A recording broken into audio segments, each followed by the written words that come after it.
15 heures sur Télé Djibouti. Merci de nous rejoindre pour cette nouvelle édition. Voici les principaux titres. Le président de la République est arrivé donc à Johannesburg hier pour prendre part au sommet des BRICS.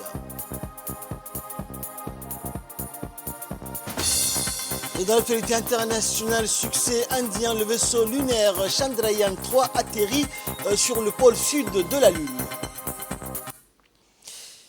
Voilà pour les titres. Bonjour à tous. Le président de la République, Ismaël Omar Guelleh, est arrivé hier après-midi à Johannesburg, en Afrique du Sud, pour prendre part au sommet du regroupement des pays des BRICS avec les pays d'Afrique. À son arrivée à l'aéroport international d'Oliver Tambo de Johannesburg, le président a été accueilli par des hauts responsables sud-africains, notamment la ministre des Affaires étrangères de l'Afrique du Sud, Mme Naledi Pandor. Le sommet BRICS-Afrique, qui est un événement majeur, est l'occasion de forger des partenariats solides et durables. Il vise à créer une plateforme solide de coopération entre les pays membres des BRICS et l'Afrique en vue de favoriser la croissance économique, la stabilité et le développement durable en Afrique et au sein des BRICS. Au cours de ce sommet, il sera question également d'examiner les candidatures des pays qui ont formulé leur souhait de rejoindre les pays membres des BRICS. Et ce sommet va réunir pour la première fois les pays membres du BRICS, qui sont la Chine, la Russie, l'Inde, le Brésil et l'Afrique du Sud, avec plusieurs dirigeants d'Afrique, dont le président de la République, Ismaël Omar Guelleh, qui est à la tête d'une forte délégation ministérielle. Et partageant donc un intérêt commun pour le développement économique, la stabilité politique et le renforcement du rôle des économies émergentes dans les affaires mondiales, l'Afrique et les BRICS vont aborder également plusieurs sujets à l'ordre du jour de ce sommet, notamment la coopération économique et les voies et moyens de stimuler les échanges commerciaux et les investissements entre les pays du BRICS et l'Afrique, le développement des infrastructures qui est un sujet pivot pour les pays africains, pour leur croissance économique durable. Les dirigeants des pays africains et les représentants du BRICS vont explorer les moyens de renforcer les infrastructures en Afrique grâce à des investissements et à des partenariats technologiques.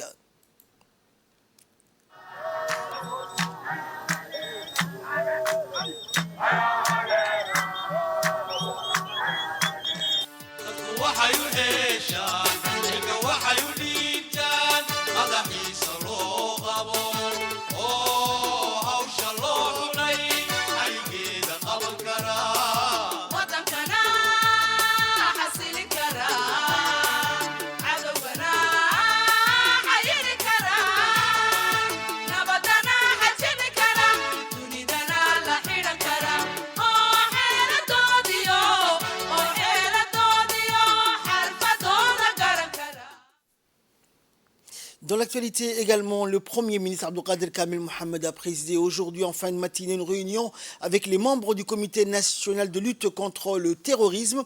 L'objectif de la réunion visait à faire un point sur l'état d'avancement de la préparation du processus d'évaluation mutuelle du dispositif national de lutte contre le blanchiment des capitaux et le financement du terrorisme. Cet exercice d'évaluation mené par le groupe d'action financière regroupant des États du Moyen-Orient et d'Afrique du Nord, le GAFIMON, permettra aux institutions publiques et privées djiboutiennes opérant dans les secteurs financiers de développer et renforcer leurs capacités dans ces domaines en se conformant aux recommandations du GAFIMON. Le procureur général, qui a récemment été désigné coordinateur national par décret présidentiel, a fait part des actions entreprises et des prochaines étapes du processus. Ont pris part à cette réunion les ministres de la Justice, de la Défense, de l'Intérieur, du Budget, ainsi que le secrétaire général de la primature, le procureur général de la République et les autres membres du comité technique de lutte contre le terrorisme. À l'issue des échanges, le Premier ministre a conclu la réunion en appelant tous les acteurs concernés à s'impliquer de manière efficace afin de faciliter le bon déroulement et la réussite de ce processus d'évaluation nationale. Toujours à la primature, le Premier ministre Abdelkader Kamel Mohamed, chef du gouvernement par intérim, a reçu aujourd'hui dans le salon d'honneur de la primature Hussam Eldin Reda, ambassadeur de la République arabe d'Égypte à Djibouti, pour une visite d'adieu au terme de sa mission dans notre pays. À cette occasion, le Premier ministre Abdelkader Kamel Mohamed, chef du gouvernement par intérim, et le diplomate égyptien ont fait un tour d'horizon des différents programmes réalisés de concert dans le cadre du partenariat fructueux existant entre les deux pays. Le Premier ministre a félicité le diplomate égyptien pour le travail remarquable accompli durant sa mission à Djibouti. Il n'a pas manqué aussi de souhaiter à l'ambassadeur une bonne continuation dans sa carrière professionnels. Il convient de rappeler que l'ambassadeur de la République arabe d'Égypte auprès de la République de Djibouti, Hussam Eldin Reda, avait remis ses lettres de créance au président de la République, Ismaël Omar Guelleh, le 20 septembre 2021. Le ministre de la Santé, Dr Ahmed Robleh Abdilleh, a présidé le 21 août dernier au Djibouti Palace Kempinski une cérémonie d'ouverture de l'atelier régional sur la réflexion, la gestion des dépouilles mortelles des migrants à Djibouti. Cette cérémonie a vu la participation du secrétaire général du ministère de l'Intérieur, Siraj Omar Abdelkader, la représentante de l'OIM à Djibouti, Tanja Pacifico, et la représentante de l'OMS à Djibouti, Dr Reinhard van der Wert. Organisé conjointement avec le ministère de la Santé, le ministre de l'Intérieur et le bureau de l'Organisation internationale des migrations, l'OIM à Djibouti, dont l'objectif principal est d'esquisser les pistes d'action à entreprendre qui visent à faciliter la mise en place d'un réseau de parties prenantes qui peuvent travailler en collaboration pour relever les défis liés aux migrants disparus dans la région. Djibouti a toujours été une terre de transit important de nombreux migrants de la région qui, sur la route migratoire, sont exposés à des risques mettant leur vie en danger, notamment les difficultés à trouver de la nourriture et de l'eau, entraînant la déshydratation, les accidents de la voie publique le long des routes migratoires avec les pertes en vie humaine.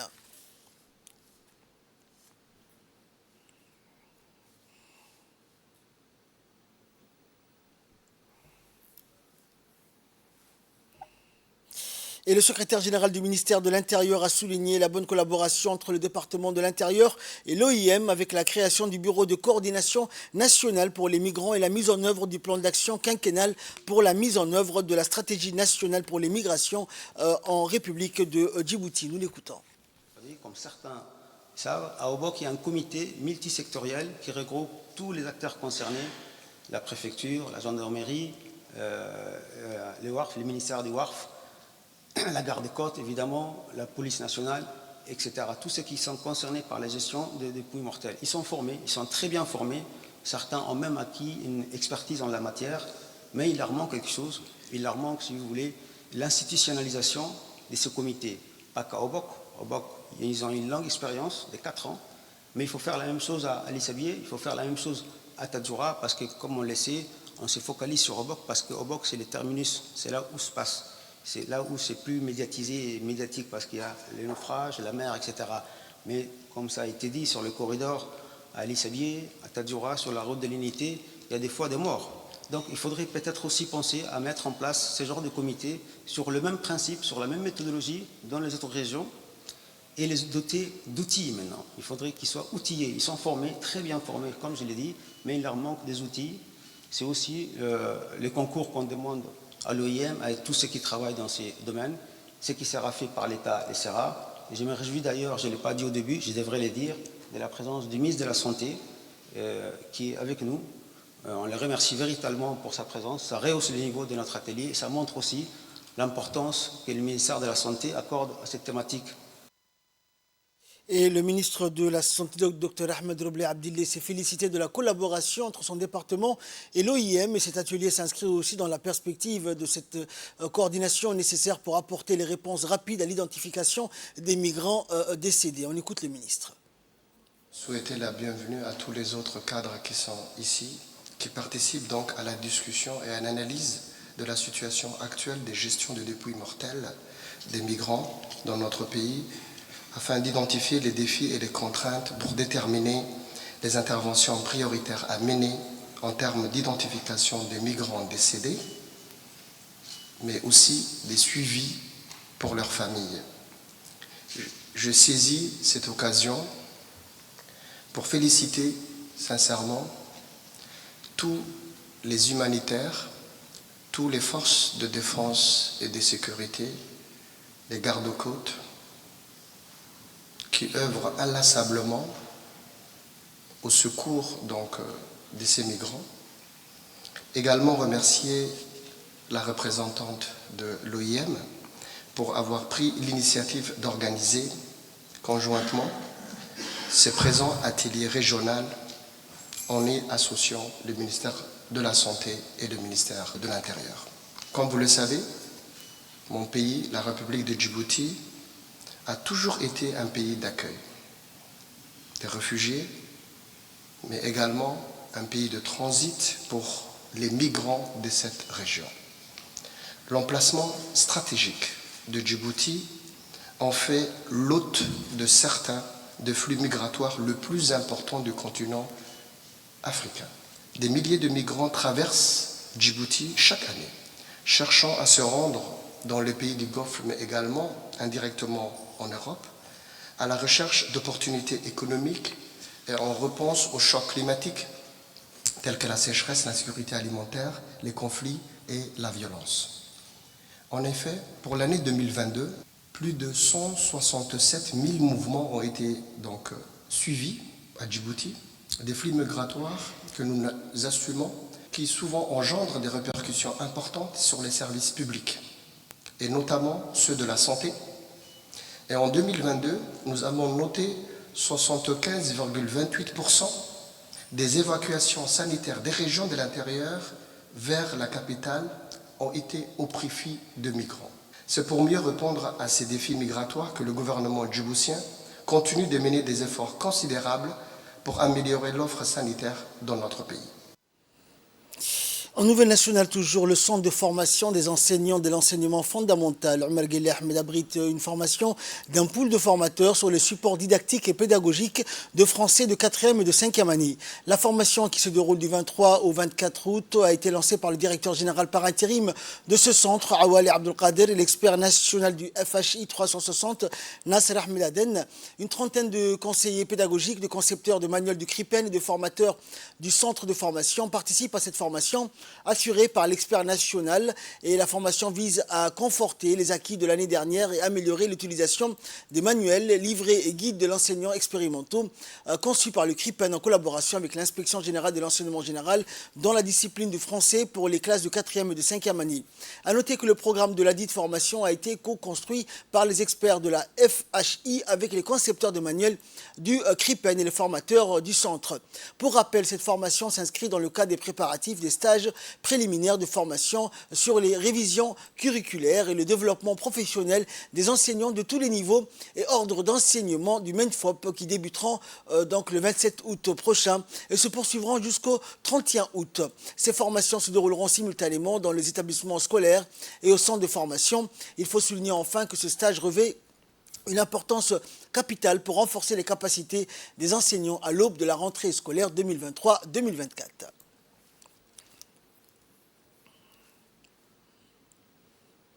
Suivons à présent les réactions des participants à ce stage. Nous sommes en train d'effectuer la première formation avec les poules. Ceci donc pour préparer les formations qui auront lieu la semaine prochaine.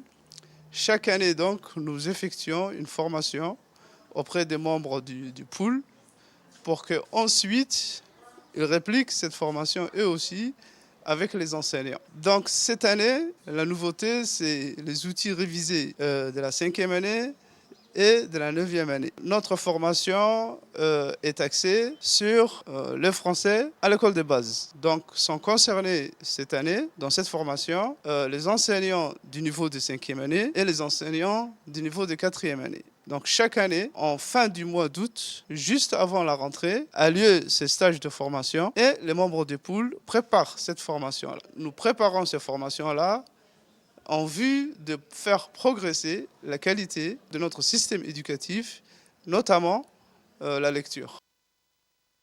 Il est l'heure à présent de retrouver, nous retrouvons la suite de notre journal. Et nous poursuivons avec ce communiqué qui nous est parvenu de la mairie de la ville de Djibouti, qui informe, donc qui demande la libération immédiate des occupants illégaux. Il s'agit essentiellement des terrains occupés par les véhicules abandonnés et des épaves, les espaces pris par des garagistes sauvages et les vendeurs illégaux de produits alimentaires. Ces opérations de libération d'espaces publics vont débuter à partir du 25 août et se poursuivront jusqu'au 20 septembre prochain. Dans l'actualité également, dans le cadre du championnat du monde de Budapest 2023, d'après la sélection, Mohamed Ismail Ibrahim dit Fatah, athlète olympique spécialiste du demi-fond, courra donc les 5000 mètres et les 3000 mètres steeple et remporté donc plusieurs titres, 5 médailles d'or, 2 médailles d'argent et 2 médailles de bronze depuis 2014. Finalement, donc ces dernières performances, Mohamed Ismail a remporté 3 médailles lors donc du dernier championnat qui a eu lieu donc au Cameroun. Donc successivement, notre brillant athlète va participer le 5000 mètres pour la qualification du championnat du monde à Budapest ce soir vers 20h heure locale en Hongrie. Mohamed Ismail est un espoir du peuple djiboutien, sans oublier les deux autres athlètes compétiteurs donc prévus sur le marathon, Ibrahim Hassan dit Ougas accompagné de Hassan Waïs qui était actuellement en pleine préparation de course de fond Roméo en altitude entre la France et Barcelone pour le marathon du championnat du monde, et ses dernières performances sur les 42 km au Japon remportent donc la première place sur un temps de 2h06. Aussi donc vont se déplacer vers Budapest pour participer à ce marathon qui se courra jusqu'au donc 27 août prochain. L'édition 2023 du triathlon de Tadjoura approchant à grands pas, les triathlètes d'Obok se préparent avec enthousiasme pour cet événement sportif très populaire afin de s'assurer que tout se déroulera sans accroc. Le sous-directeur Ali Houto a tenu une réunion avec les athlètes locaux pour un dernier point sur les derniers détails de l'organisation. La réunion a permis aux athlètes de discuter de leurs attentes et de clarifier certains aspects pratiques de la compétition. Il a également été question de l'importance de l'entraînement régulier afin d'être au meilleur de sa forme pour la compétition. Il est important de rappeler qu'Obok a déjà accueilli la seconde édition du triathlon l'année dernière, ce qui a permis aux athlètes locaux de se familiariser avec les exigences de la compétition et de développer donc leurs compétences en triathlon. Et cette expérience passée sera certainement un avantage pour les participants d'Obok à cette année. Ainsi, les Obokois sont prêts à se lancer dans la 3e édition du triathlon de Tadjoura avec confiance et détermination. Ils ont fait tout leur possible donc pour se préparer au mieux et sont maintenant impatients de démontrer leurs compétences et de s'illustrer dans cette compétition palpitante.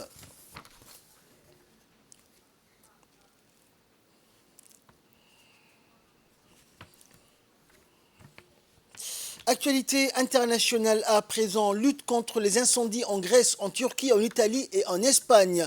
Plusieurs pays méditerranéens sont confrontés depuis quelques jours à des incendies de forêt. En Grèce, pas moins de 350 feux se sont déclarés en à peine une semaine. Plusieurs pays méditerranéens sont confrontés à ces incendies de forêt. En Grèce, pas moins de 350 feux. Un incendie dévore les contreforts du mont Parnès, la deuxième des 3 collines qui encadrent Athènes et où se trouve la plus grande forêt proche de la capitale grecque, un parc national. Mercredi matin, des ordres d'évacuation ont été émis pour de nouveaux quartiers où se trouvent 3 maisons de retraite à Minédi, dans la banlieue d'Athènes. Les flammes ont atteint les premières maisons de Minédi, non loin d'un terrain militaire. Elles ont également détruit des maisons et des biens dans les banlieues voisines de Haïtia et de Philly. Les incendies ont déjà fait une vingtaine de morts dans le nord-est du pays, principalement des migrants. Et au sommet des BRICS, l'accent est mis sur la création d'une devise commune. Lors du sommet des BRICS qui réunit le Brésil, la Russie, la Chine et l'Afrique du Sud, un point central de discussion a été la création d'une devise commune pour les pays membres. Cette initiative vise principalement à éliminer les obstacles réglementaires qui entravent actuellement la mise en place de cette monnaie partagée. Les pays membres du BRICS représentent ensemble une part significative de la richesse mondiale. Cette nouvelle monnaie collective pourrait avoir des implications majeures en termes de pouvoir économique et financier mondial. L'objectif principal de cette devise commune est de faciliter les échanges commerciaux entre les pays membres. Cette perspective est particulièrement intéressante pour les petites entreprises car elle pourrait ouvrir de nouvelles opportunités et simplifier les transactions internationales. La Chine, en tant que membre influent des BRICS, a mis en avant la nécessité d'une coopération financière renforcée entre les pays du bloc. Il considère cette collaboration financière comme un moyen de stimuler le développement économique au sein du groupe. Et enfin, l'Inde a réalisé le premier alunissage sur le pôle sud de la Lune. L'Inde a intégré le club des très fermés des grandes puissances spatiales quelques jours après le crash d'une sonde russe dans la même région.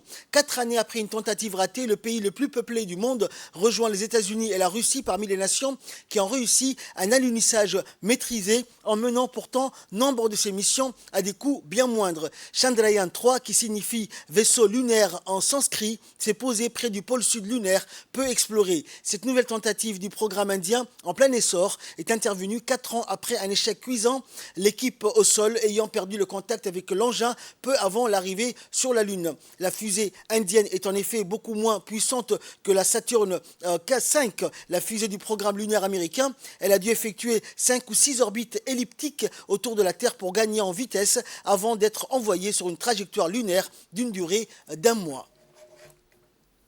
C'est la fin de cette édition. Merci à vous de nous avoir suivis. Excellent après-midi et excellent week-end sur Télé Djibouti.